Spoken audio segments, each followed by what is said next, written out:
I'm Elaine. And I'm Justine. And this is What the Cluck? So that's a grafting knife? Grafting knife. And I'm not a professional grafter, but when you go to graft, fruit trees onto other fruit trees, this will help you cut and then get it in there, and then all you need is a little bit of tape or whatever you're using, wax. Yeah, like I wanted to... Did you graft your fruit tree or you had it? No, what I wanted to do was graft over the grapevines, the Pinot Noir, and put a table grape, because Pinot Noir is in a French hybrid. It's very hard to grow in Oregon because of the powdery mildew. The Chardonnay and the Riesling, they do okay. And besides Riesling, if it gets mold and rot, it's even better, because then you have what they call the noble rot.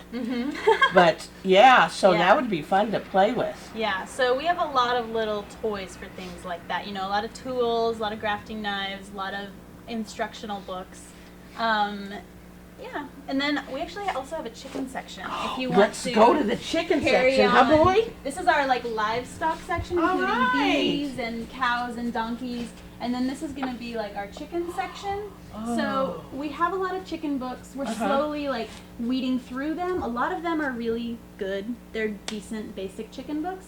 A couple of our favorites is the Small Scale Poultry Flock. Okay. This is actually a really well-written book. It's a little bit more to an advanced level if you're going to have more birds. As far as the city goes, Love Green's book is a classic. It's handwritten. It's not typed, and so it's hard to get, but it's very vintage, cool, kind of raising chickens. Advice. Very basic.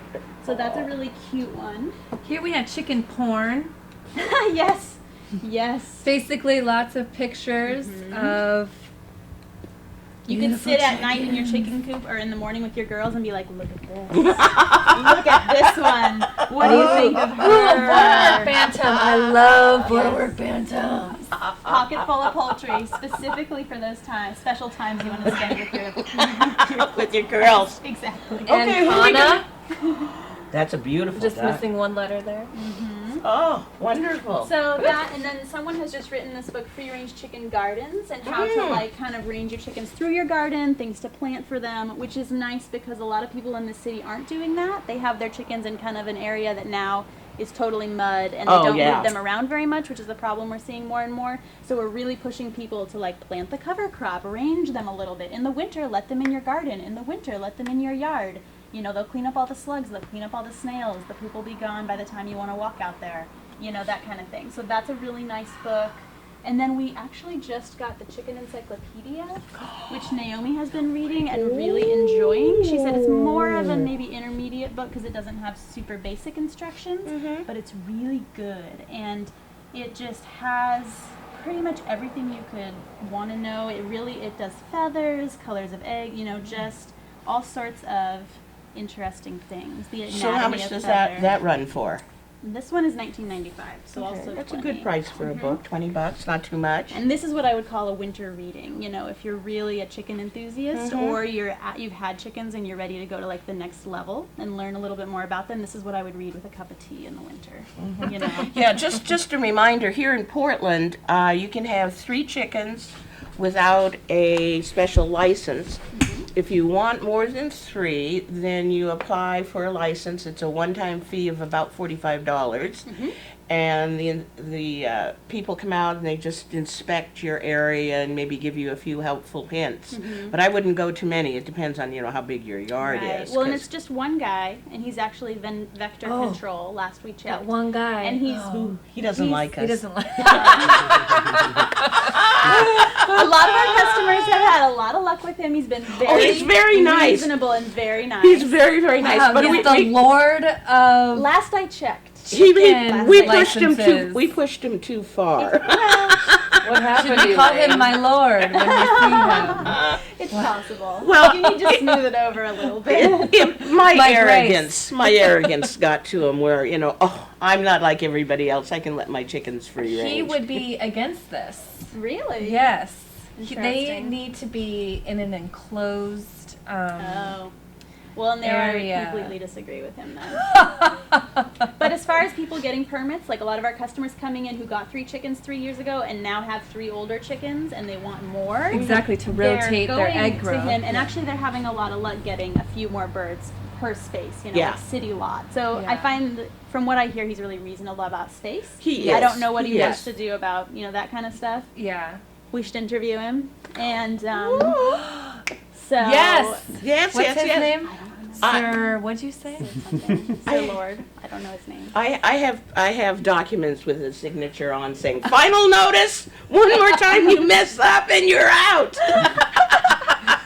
The chickens could stay, but I had to leave. To be fair, I Yes. think it was them on the sidewalk, on the city sidewalk. Oh. Because the cars, And they get nervous, the drivers. Which is also funny because I've actually experienced a lot of like real, true free-range chickens in Portland on the sidewalk, in the street, Yeah. like literally no fencing, Yeah, and belonging to people still. Yeah. Mhm. It's Oh, yeah. amazing. It's That's really what I good. did.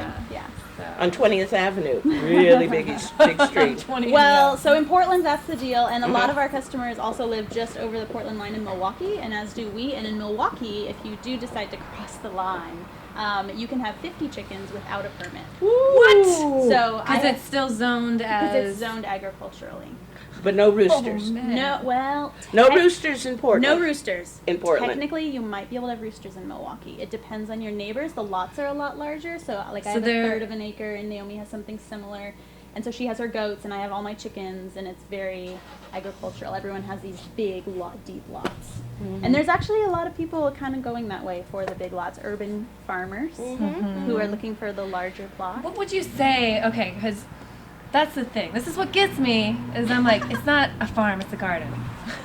What's the difference, What would you though? say? Yeah, The like, where difference is whether you're making money off it or not, isn't it? or is there like a certain amount of land that you have, or like space that you're actually producing? Would you say like at some? I mean, Well, I would it's say just a if garden. you're a gardener, you're doing it for yourself and your family. If you're Okay. a farmer, then you might be making some profit. To me, that's Okay, the idea is difference. that you would have enough to. Well, because a farm is like a business, Yes. and a garden is like a hobby. Yes. It might be extremely awesome hobby, like it might be something that feeds your family or feeds the food bank or feeds your neighbors or might be an educational opportunity for kids, but it might still be a garden. I mean, to me, a farm is like a working business. Okay. Okay. So. Okay. It's a great perspective. I like that. So Semantics. semantics? I love semantics. Also, treats for chickens. If you want to put a little bow Yeah, on a bag of scratch and go out Christmas morning, maybe Oh, say gifts Santa for the- brought you some for the- treats. There's a 6-grain organic 3-grain. There's a 3-grain with corn. There's organic cracked corn. All sorts of stuff. They love What it is all. this? This is Niger seed for wild birds. Okay. I don't know if chickens would eat that. They might try. We also have black oil sunflower seeds, things like that, in small bags so that you don't have to buy a Herkin huge 50-pound bag. Yeah, So when it's makes- just for treats for a Right. few It makes it chickens. easier. And then also these beautiful colored buckets are a good gift for a chicken lover. Ooh. These go for about $7.50, and you can put some flair in your chicken run. A lot of people use these as water buckets. So you just carabiner it to your fencing, and then the chickens can drink out of it. And then you get a bright pink bucket in your coop. Show your neighbors what's what. What would you say if someone, what would you say is your most expensive chicken gift item? Where it's like someone wants to go really all out for their. It's a really good question. I have to think about it. We don't have a lot of super expensive stuff because it's not our you guys clientele. are all really affordable. Yeah, I'm we seeing. try. We try to Huh? be super affordable. I want to see. I want I'm to gonna look have at to this think. thing over here. I don't know. The galvanized waters and feeders. I was gonna say this are a little is bit more for like expensive. hummingbirds specifically. Those are or- for hummingbirds. Yep, that's a little bit of a vintage touch hummingbird feeder. I don't know. A bag of really nice chicken feed, If you get the really nice certified non-GMO, certified organic, local grains, then that runs, $27, $28 for 40 pounds. That might be your expensive chicken gift. Hey, It's just there we some go. really Goes a nice long way. feed. Yeah. Yeah. Now, do you carry medicines for chickens here at all? We do not. We talked to the Avian Medical Center a lot, Uh-huh. which is where people take their birds. Is that the and place in Lake Oswego? I think so. Yeah. Yeah, they're the people who specialize in chickens. And Yeah, there's a birds woman that- out there, yeah. Exactly. So we have talked to them in the past, and they've said, please don't carry a lot of medications because people don't read the instructions, and they overdose or they underdose, and it's not good for their birds. And so we haven't. And then we also have to be careful because we're an organic farm supply, and people want everything that we have to be Organic. safe and organic, which that stuff doesn't always exist for chickens. Well, the Epsom salts aren't Right. bad because you can use the Epsom salts both as a wash, say if they had a sour crop, Right. to soak their feet if they have bumblefoot or something like that. So the Epsom salts we have, Okay, we carry like diatomaceous earth, Good, for, like, lice wonderful. and mites, Yes. things like that. We usually recommend apple cider vinegar in a little bit of water, which Excellent. depending on who you ask is good or bad, but we always recommend the more like holistic things, like give them some yogurt. Make sure Yes, have they fresh love greens. yogurt. Yeah. They love you yogurt. know, if you're using a mash style feed, there's a lot of fines in the bottom, but it's pretty high protein. So we recommend people mix that with a little bit of water, give them a protein boost, especially when they're molting. Little Yes, bit of tuna yes. fish, a little bit of cat food, whatever high protein treat you have for them. Yes. So, a lot of our stuff is kind of just more experience and less like boxed solution. So, if there are some medications, we've been talking to the Avian Medical Center and asking them, like, is there something you always recommend? Because we'd love to carry it. But they've always said that it's like they're too worried that people are going to dose wrong. Oh, okay. Well, what So- about things like, that animal wrap? Because like if you're treating bumblefoot, you've got to cut out the infection and then put gauze and wrap it with that animal. Do you hear any of those things? We don't, because the people that come in here aren't going to be Oh, they professional aren't. enough to do that. Yeah, so they have to take it to the avian Right, person. so a lot of the people who come in maybe have had chickens for 5 years, but still are not going to trust themselves with something like that. Yeah, it's kind of scary Well, to you're do. a true professional. Well, the thing is, the so- choices Surgeon. are not Exactly. to do it, and the chicken eventually will die. Right. Take it to the doctor, Right. which is kind of expensive, or do Right. it yourself. Right, or find someone who knows more about it and offer them maybe a Ta-da. bottle of wine. Oh,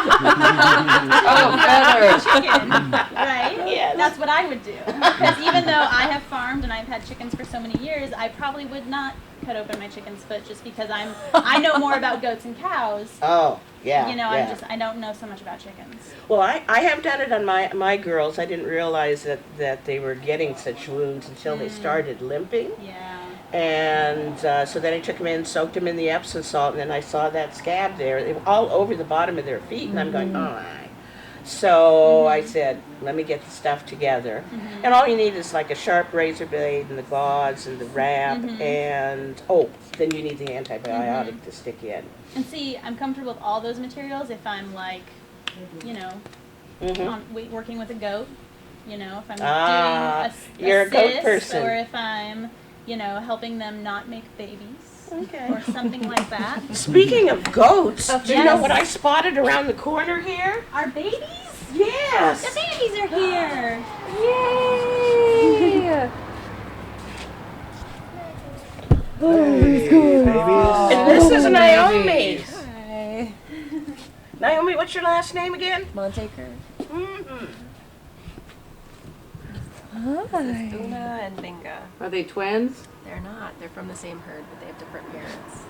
What kind of goats? Come here. They're Nigerian dwarf doelings. Oh, they're both beautiful. girls. And how old are they? They were just born in March, so. Oh, what the club are they talking about? Oh, what the club, who let these fine